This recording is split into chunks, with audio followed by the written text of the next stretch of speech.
Alright guys, let's talk about Throne and Liberty, a game that had me super excited at first. The gameplay, fun. The music, actually awesome. Leveling up and powering up, definitely a good time.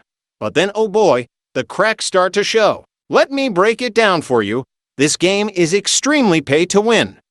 And I'm not talking about just a little P to W. I'm talking about a game where if you're into PvP and you don't want to spend big bucks, you're absolutely toast. You'll get obliterated in seconds. And the worst part, the community. It's toxic and gatekeeping, especially in beta.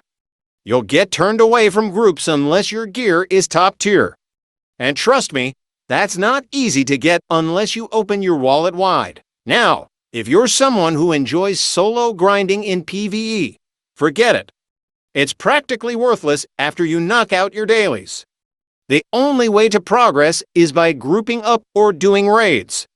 And good luck getting into a group, because unless you're dropping serious cash to be on the same level as the spenders, you're going to be way too weak for any of that. But it doesn't stop there. PvP.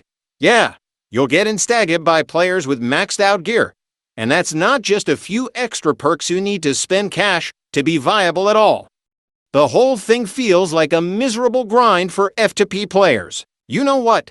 Even Lost Ark, with its P to W elements, was more forgiving for F2P players who were willing to grind their way to endgame.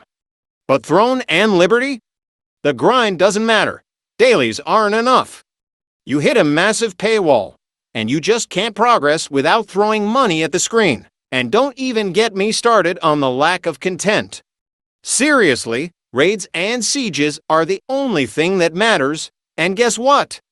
If you're F2P, you're pretty much locked out of both of those. So, yeah, this game has a lot of potential, but right now, it's not F2P friendly, and it's honestly frustrating to play if you're not dropping cash. Be warned, folks, but if you're still determined to stick with it and want to spend a little less, check out Z2U for buying Lucent. Trust me, it can save you a ton of money and make the grind a whole lot easier.